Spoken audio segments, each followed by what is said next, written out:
I want to bring in Dave Perry. He's a former police detective and currently the co-CEO of Investigative Solutions Network Incorporated. He's been listening along with me here in studio. Dave, this was a multi-year investigation. How significant is this news from the police today? This is a significant break in a significant investigation.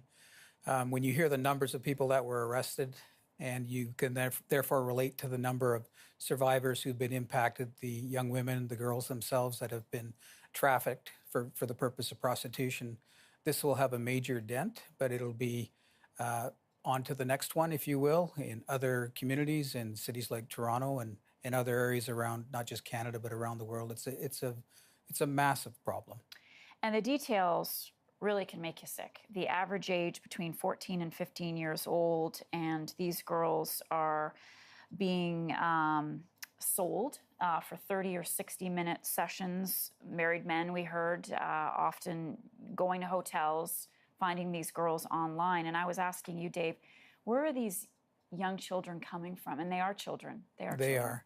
And I like what was said in the briefing, that the first thing we have to do is look at them for what they are. They're victims. These are young children who tend to come from the vulnerable sector of our society for a variety of reasons. Sometimes it's as simple as not having friends in school. Sometimes it's being bullied in school. Sometimes it's drugs and alcohol in the home. But for various reasons, they become vulnerable and they're looking for a way out. So they take to the internet, or they take to, hanging out in areas perhaps where they shouldn't. And unfortunately, the internet and our streets are full of parasites and pimps who would gladly prey upon them. And they use a variety of techniques to, exploit the vulnerability, and they can recognize that as well as anybody. Manipulate them, get them befriended, give them the basics, food and shelter, introduce them to drugs and the party scene. And then very quickly that goes into the proposition that they now have to do something back for them and become prostitutes. And I've seen that happen with, for example, runaway kids, where they left a northern community to escape from, a difficult situation. And in a very short period of time, as quickly as 48 hours, they're working the streets of Toronto as prostitutes. They don't even know where to work, or they didn't. Back in those days, they didn't know how to become a prostitute. It was never their intent to become a prostitute. So that tells you that the real problem in prostitution is not about the young women and the survivors. The real problem in prostitution is usually the men. There are women involved, but usually the human traffickers are what's behind, all of the damage, all of the harm that's being done. How tough are the penalties for those pimps? Well, that changes from time to time, and the penalties go up usually for the age of the survivors. So I remember rescuing children that were 11, 12, 13 years old that were being pimped and prostituted by very violent individuals. When you take the age and the violence, you combine those two, the courts tend to take a harsher look, and they can get significant prison terms.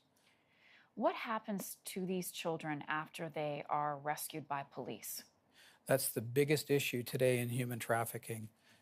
Historically, very quickly, back in the 80s and 90s, we used to set up safe houses for them through the Children's Aid Society in various provinces. Specialized houses with people that knew specifically how to deal with this very special part of the population.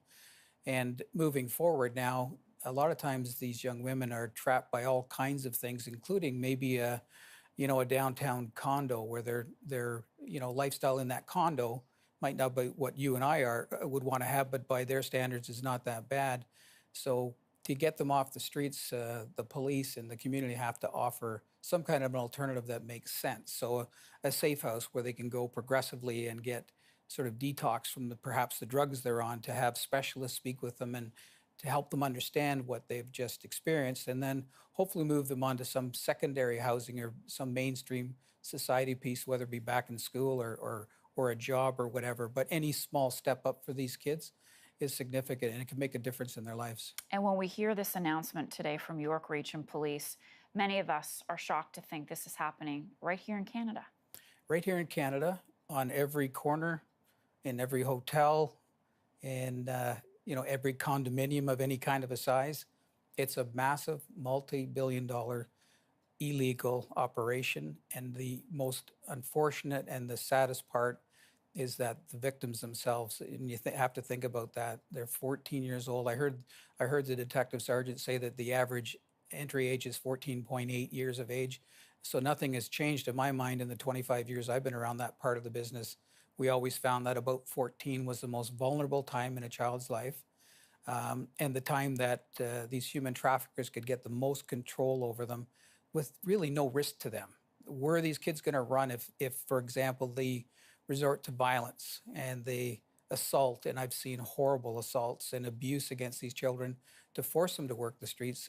In the child's mind, they have nowhere to go. They're trapped. They're trapped. They can't go to the police because the police will apprehend them for being a runaway. You know, they can't go to the children's aid. They certainly don't have a home to go to. So it's a vicious cycle. But operations like this, I think that's what makes the difference. And police officers like that, it takes a very specialized officer to have the empathy and the passion to do that kind of work. And I think this is really something terrific that we just heard today. All right, Dave Perry, thanks as always for being with us. My pleasure.